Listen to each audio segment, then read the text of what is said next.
Hello, and welcome to another episode of the Winning with Shopify podcast. If you're not tuned in before, my name's Nick, and it doesn't always look this lovely. Look where I am. I'm in a different room. I'm still in the Spec headquarters here in Surrey, in the United Kingdom, just near London. But I was normally in a cupboard, and the cupboard has now become an actual cupboard. It was still a meeting room, but I've moved into a new space, hence these beautiful chairs. You might have seen in a recent episode as well. We're going to be doing more face-to-face episodes, and I thought I'd just turn this whole space into a new studio, because actually my team don't use this space that often, maybe just for lunch. Anyway, enough about me. Hope you guys are all doing well. Black Friday has finished. It's gone. In fact, I'm recording this on Monday, the 8th of December. This says on my calendar. So we'll go with that. Monday, the 8th of December. And Cyber Monday's just gone as well. We are still waiting for some of the stats to come out of Shopify. There's a few that have been released, but I'm going to be sharing some of those over the next couple of weeks. I've also got a very special outfit next week. This is me desperately trying to get people to watch this rather than just listen. So please come and check out my festive outfit. Anyway, let's talk about Tuesday Tea Break Talks. Are we changing the format slightly as well? I am drinking a ginger tea. That is not changed. I drink a lot of ginger tea. But ginger is really good for digestion. I've just had a very large client lunch. So I'm drinking a ginger tea today, but we changed the format a little bit. We're going to focus in on something every week. We've done a little bit of that the last couple of weeks, and the feedback from you guys has been that it's been much more beneficial to tune in and listen to. So I'm going to be commenting on stuff. Dun, dun, dun. Have to see what happens. It could be quite exciting. So the new format is going to be quote or fact of the week, and I've actually got about 15 quotes this week, but I'll explain why in a sec. They're ideas for you guys. I think I've explained it. They're ideas for you guys. We're going to have a big topic we're going to talk about, and today you've probably seen in the title as well. Today's big topic I'm going to be talking about is that shopping habits are changing, which creates opportunities to get ahead. So we're going to talk about what those opportunities are and how those shopping habits have changed and what we're expecting to change next year. Hashtag spoiler alert, AI. Right. And then we're going to talk about a few bits from the agency as well. And there's something's come up from a few leads we've had this week, so I'm going to talk about that. And then we're going to have the Quivia at the end as well, which is a question about a piece of trivia. How exciting. So I mentioned Cyber Monday, Black Friday have all gone. They've finished for the year. Some of us are crying relief. Some are crying, bring them back. The sales were fantastic. I want more sales through my store. So they've gone. What's going to happen next? We're into holiday season, but it's too late to prepare for holiday season. It's the 9th of December. You'll be watching this at the absolute earliest, so holiday season is already upon us. So what's next? Well, January sales, or a lot of brands call it winter sale. So I've used AI not to come up with this, because it would put the word elevate in every other thing that it came back with, which would be really awkward. But we've used AI just to grab some winter taglines, sale taglines and campaign taglines from a range of retailers across the world from 2025. I was going to say 2024 because it's last year. It's this year, but it was January this year, so it's nearly a year ago. Yeah, I'm very tired. I'm a new parent, and it's the middle of winter, and I've had a horrible cold. So sorry if I don't sound my normal bubbly self. So I'm drinking the ginger tea. Anyway, so some winter sale tagline ideas, and thanks to AI, I use Grok, which is a bit like ChatGPT, but for X, which is Elon Musk's little thing. I don't know if I should be shouting about in the podcast. Anyway, I use Grok. I find it much better than most of the other ones. These are some cool taglines that you guys might find some inspiration from or might want to do something with. I always find that when you just say sale now on, it's so boring, and good marketing is entertaining. So make it entertaining and come up with something a bit more fun. These are some good ideas. Chill out with cool savings. Cold weather outside, hot deals inside. Slay the savings, spelt like sleigh bells, so S-L-E-I-G-H, unless you guys in the US have different spelling. I don't think you do on that one. Slay the savings this winter. It's our flipping festive sale. That was quite cool as well, because that relates to pancake making kits. So it's flipping festive. So, cool. And ski into big savings. Sorry, say it again. Ski into big savings. Savings, the reason for the season. This one's a bit longer. The new year stands before us like a chapter in a book waiting to be written, which is good for new purchases, or especially if you've got a product that's a bit of a new year, new me. That can be quite good. Winter sale now on got the lowest rating, but the most used. How ironic. Not easy to stand out these days. Just don't go for that winter sale one.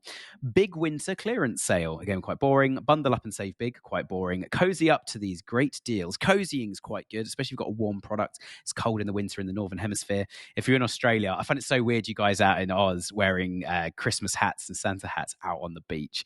So bizarre. Literally like swimwear and Christmas hat. It's just like, this is very, very odd. And final one, winter is coming. So is our winter sale, which is a reference to a very good TV show. Anyway, so those are some good ideas for you guys. Instead of quoting facts of the week, I thought I'd get lots of quotes and quoting people's taglines they're going for. So keep it creative, make it fun, and do something a bit more than just we're on sale. It also doesn't have to be sale. This could be like your winter survival essentials, and it could be like hand warmers for gloves that you charge up, something like that. So we're going to talk a little bit about shopping habits that are changing, and that creates a bit of an opportunity for you guys to get ahead. I'm going to split this into a few chunks. AI is obviously going to be in there.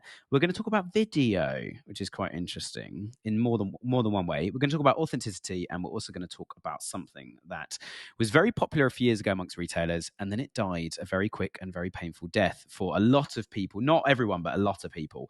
And it's made a comeback. It is back, baby, is what I wrote in my notes. Anyway, quick sip of tea, because it's drinkable.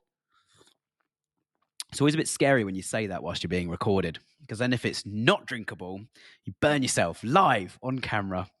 It is drinkable. It's at the very hot end of drinkable, but it is very, very nice. So thank you, Bean Shop, for the tea. Sorry, this isn't a Bean Shop one. This is another one. But Bean Shop have sent me lots of lovely tea, so thank you, Lorna. I'll be drinking those again next week in my festive outfit. So there we go. So let's talk about AI first. So there's lots of ways AI plays a part in e-commerce. And I think when we say AI to people, I keep saying to clients at the moment, like, AI, what's the first thing that comes to your head?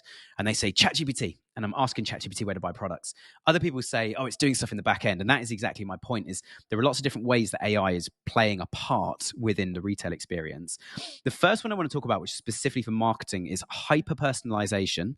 That has become a quite a well-known phrase recently. So hyper-personalization, and I put / dynamic content. So it personalizes the buying experience and the content that is actually on a web page based on someone's previous buying history or similar.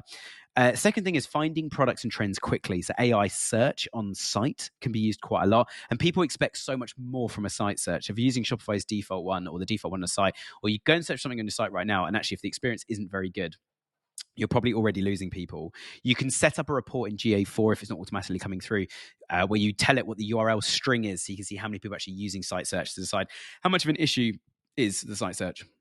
But people finding products or finding trends quickly, recommended products, that kind of thing is really, really important. And the final part I want to flag about shopping habits changing as well is people expect to see much more information in a shorter space of time about a product. I'll say that again. So customers, from all the data I see, customers expect to see more information and learn more about a product in a shorter space of time. And it's probably going to continue next year, is one of my predictions. So content creation is a really important part of that. I've seen so many pictures, especially like I saw one at the weekend of somebody's grandma and granddad. And there was a picture of them completely static, and AI kind of made the picture move a little bit, and he gave her a little kiss on the cheeks. They were having quite a cheeky smile in the picture. It was lovely, actually, just seeing something come to life. And the person's response to seeing this AI video of them was amazing. But you can use that in marketing. So if you've got a picture of a product, you can animate the picture of the product using AI, which is quite smart. You can change the background. You can have product movements. So actually, if you've got like pictures of, for example, I gave some AI recently some stop motion pictures. So to give you an example of this, it was like the picture of a box, and then one flap opened, then another flap opened, another flap opened, another flap opened, and the box kind of rotated around slightly as each flap opened. Then the product kind of then appeared out the side of the box disappeared, and then the product very gradually, bit by bit, was being set up. I gave that to AI, and it made this really smooth video of someone's hand picking the product up and setting it up for you. And it wasn't completely accurate, but I only gave it one prompt, which is turn these stop motion pictures into a video. And it did it really, really quickly. It was a paid tool I was using as well. It wasn't just like ChatGPT free. You're probably going to get a good result on some of the free ones. You need that server capacity to properly render a decent video. But using that for product movements, or even taking static images and just yourself, or using AI to smoothen them a bit, turn it into a GIF, so people can actually see this product in 360 rotation, things like that. People want to really see and get to know the product as much as possible online before then making a purchase. Little quick note, a footnote on AI quickly. I've had, I think, 3, maybe 4 conversations with clients last week about AI, and they're all like, what's our AI strategy? What are we doing? And I sort of said, well, we're already indexing really well in AI. We've had, there was one client we saw face-to-face for a meeting last week. Another one we've been emailing quite a bit. There was another client who sent us an email, and then we jumped on a call and had a chat. And they all asked exactly this, like, what is the AI strategy? We looked at how much traffic is being sent by ChatGPT, Perplexity, Gemini, Grok, all the other bots. It's so minimal. I haven't seen a site yet. Well, I have seen a few, but I haven't necessarily seen a retail site that has specifically just sent loads and loads of traffic, or a significant percentage of traffic or revenue to a retail brand. It's not how people are not using AI and ChatGPT and things, they're not using it as a search engine. And so you need to think of it as top and middle of funnel, not bottom of funnel necessarily yet. I do think that's going to change. So we'll see what happens with that. But just so everyone's clear, if you spend loads of time and money and you've got a whole AI strategy from one of your marketing agencies, there's not a lot to gain from it. So you're not going to get a good ROI on that time and money at this stage. Write lots of good information about AI, and you'll probably get some traffic again. The second one I want to talk about is video. Now, there's two ways you guys can use video, and this is where shopping habits are changing a lot, certainly in 2025. Number one is shoppable video. People want to watch, especially with clothing, people want to watch a video of somebody actually sitting on that sofa wearing that item of clothing to see how the clothing drops on the model. And actually, you can use this to make what's called shoppable video. Quick sip of tea. You make a shoppable video. And so a shoppable video is somebody wearing different products, or someone like, say it's a product for a truck. The shoppable video could be, these are 10 different trucks with 10 different products on the trucks. And actually you can go, this truck's got this one and there's a link to buy that. This truck's got this one, there's a link to buy that. And this truck's got this one, there's a link to buy that. And actually having a video with someone instead of shopping through a site, it's like, why not shop through video? And you just click go on the video, guy starts explaining, and you can just skim forward and go, oh, the blue one looks nice. Let's get the blue one for my truck.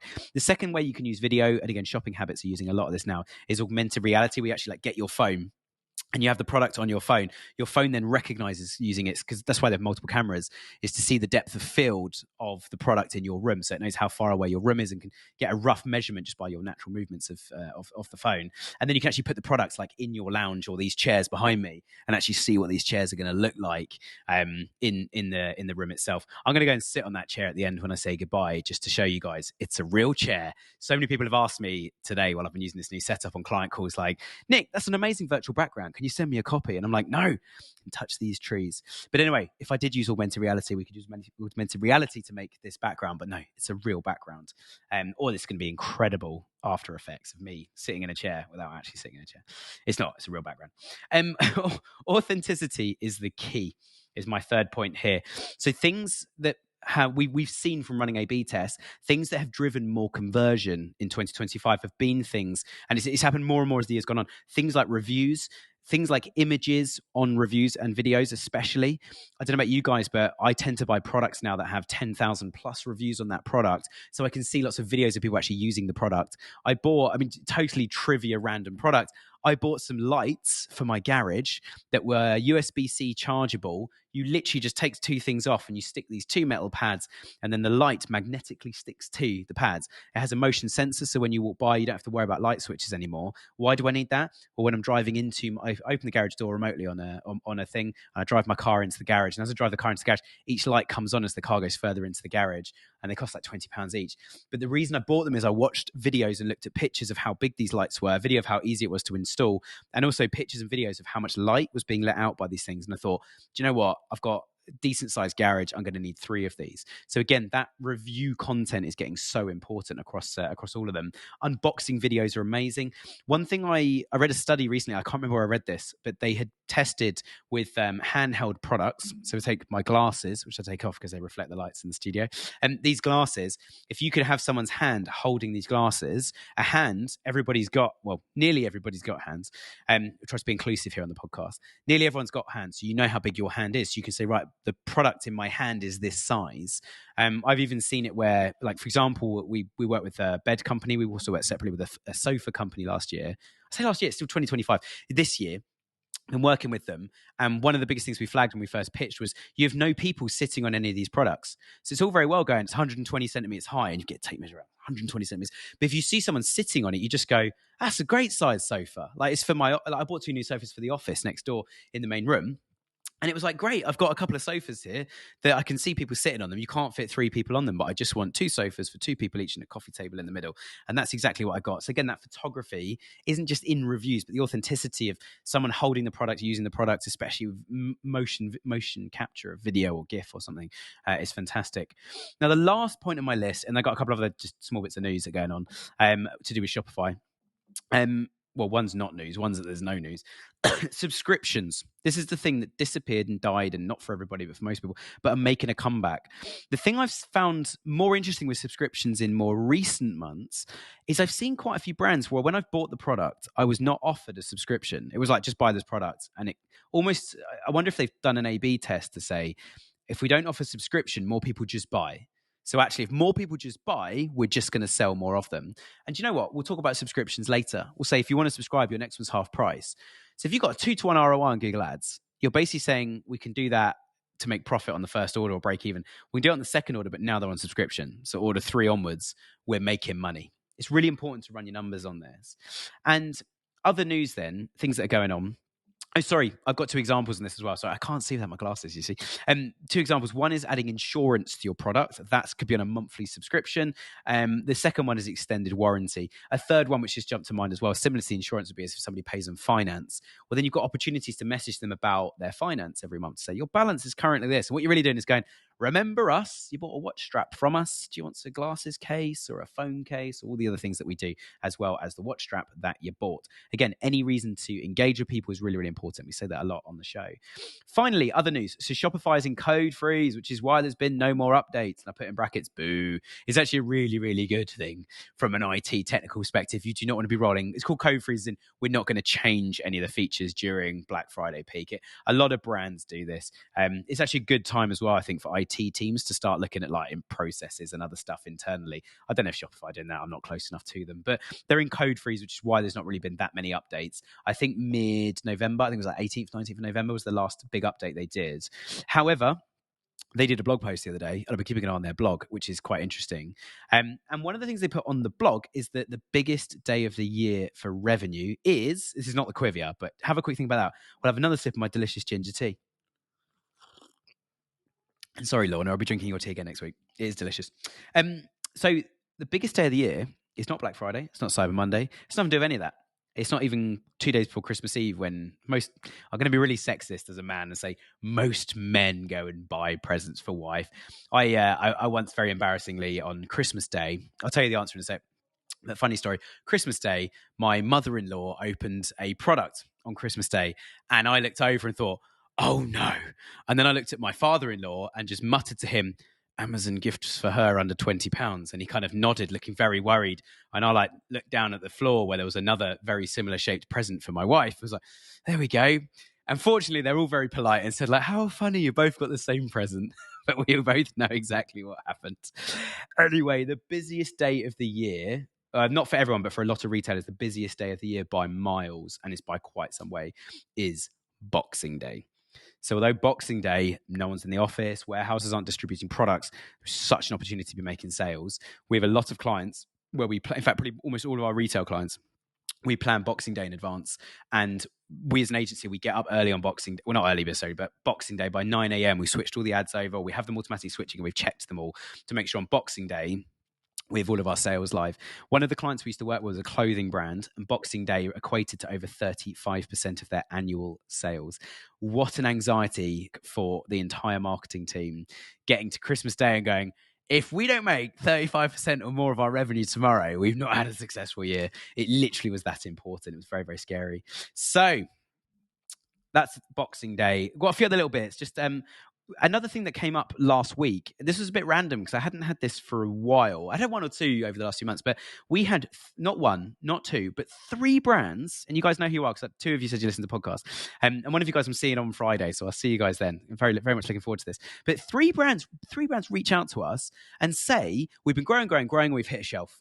We just can't grow anymore. One's got to 1 million turnover per year and can't grow anymore. One's got to 10 and one's got to about 18, 19. They did 19 2 years ago and they did 18 last year. They're on for 18 this year. £1 million, or one of them's American, which is why we're not meeting those guys. But they, the American guys, especially obviously in dollars, but they've hit a shelf. So I'm just going to list out a few of the things that we attack as a PPC SEO agency. We attack for that kind of situation because it's a beautiful problem for some of you, but you are going to hit it at some point. And this actually might unlock you getting to that problem in the first place.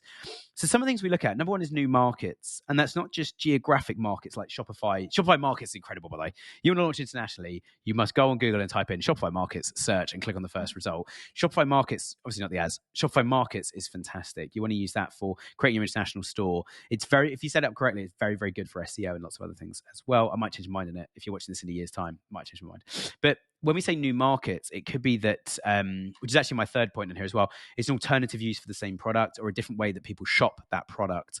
And so a new market might be that, like, okay, we make equipment for trucks. Using that same example from earlier, actually, we're going to try and get into truck fleets now. So we're going to contact companies that have lots of rangers, for example, that go out in their trucks in the woods. And we're going to contact those guys with our products for all of their trucks. And that might be a new market that we will venture into. I've got my fourth point. Come back to my second point in a sec. So my third point was alternative product positioning, which is then, as I say, looking at things like, looking at, okay, this product, where else is this product used? So actually, I'm trying to think of a good example of this. I bought a very, very smart watch strap years ago, and it was made of metal, steel. It's very smart, and you'd think you'd wear this at like fancy dinners, wearing it at work if you're a senior exec or whatever. It actually was the comfiest watch strap to wear at the gym, and 3 of the top reviews said that. So I bought it to use at the gym. But the irony was it wasn't designed for that, and none of the pictures had that. So again, they just got their positioning wrong for that product. Alternatively, alternative product position. You could also look at the way different people shop different products. So someone might shop a product. If I take this is what I've been playing with the whole time. If you're wondering, what is Nick playing with on desk? This is the lens cap for the camera. So you squeeze those 2 little bits there and you put that on the camera, and then no one can see me anymore. Beautiful. Do it now, Nick. I can hear you all screaming. Sorry if you don't like my humor, by the way. I'm very dry and very British. I find it quite funny. Other people don't. But say it was this lens cap. You could search this by saying, okay, it's a Sony camera, so it's a Sony lens cap. You could say I'm looking for a black one. You might search the actual size of lens for one. You might search the fact that it's a squeezable one. I don't know what alternatives there would be, but I'm not really into cameras, but there's a squeezable one. I talk to that camera a lot. And the other things you might search for is, like it says in the back here, it is a 40.5 mm camera lens cap, sorry. So you might be searching by the specific size. You might search by the material. You might search for one that's got a padded thing on it. You might search for one that's actually got a microfiber back or whatever it is to keep the lens clean. Every time you close it, it will clean the lens like in transit and stuff for you just by giving you a little wipe. So there's loads of different ways you would do that. So again, on a site, you might have like a shop by color, shop by size, shop by functionality, shop by brand. That one's Sony. So there's loads of different ways to do that. I'm going to jump around a little bit. So my point 4 is looking at a bit like with the trucks, going to like fleets of trucks rather than trying to sell individually to personal truck owners. B2B and wholesale is a fantastic way to go if you're hitting a bit of a shelf and going, we've got all these brands in stock, or we've got all these products under our own brand, we could sell them to wholesale. Shopify actually released a blog post as well about B2B and wholesale. And I won't read them out. I was going to read these out, but I actually thought this is the shopping habits, and this is probably better and bigger for you guys today, knowing a lot of the listeners. But actually, there is a big blog post on the Shopify blog at the moment about B2B and wholesale and the top 10 places to find retailers to wholesale to. So definitely go and check that out if you're trying to get more into the wholesale space. And then jump back to number 2. I shouldn't have even told you the order. I should pretend they were in order because you can't see my notes. But new keywords. So there might be new keywords you can target for a specific item, which is similar to the shopping by different functionalities of this lens cap. You might find that actually some people have moved to the US and they don't call it a lens cap at all. They call it something else, which is a direct translation from German to English, to American English, and then across from there. All good fun. I hope today's been useful, guys. We're going to do Quivia, and then we're going to say goodbye, and I'm going to go and sit in that chair to show you it's a real chair. According to the Retailer Insider, what percentage of holiday gift shoppers planned to shop Boxing Day sales in 2024? So they did a survey. What percentage of people that were buying holiday gifts pre-Christmas planned to shop Boxing Day sales in 2024? What percentage? Have a quick sip of tea. If you're on the train or a plane or something right now, just scream a number out loud. Your guess. It is 36%, which if you, again, go back to my point earlier about, I said 35% for this one particular retail client of ours. 36% of people that buy pre-Christmas and gifts in the holiday and stuff, 36% of those guys plan to buy again on Boxing Day. Boxing Day. Thanks so much for tuning in, guys. We're back again next week. I'm going to go and sit in this comfy chair. And I say next week, we're going to be back on Friday, sorry. So we have another episode coming out on Friday this week. I don't know who it's with because I haven't checked the schedule and I've been away for the last couple of weeks. But I'm going to sit in this chair. Have a lovely time, guys. Have an amazing Christmas if we don't talk before then. And if you do tune in, definitely tune in next Tuesday to my Christmas themed Tuesday talks. I'll be wearing a special outfit. Thanks a lot, guys.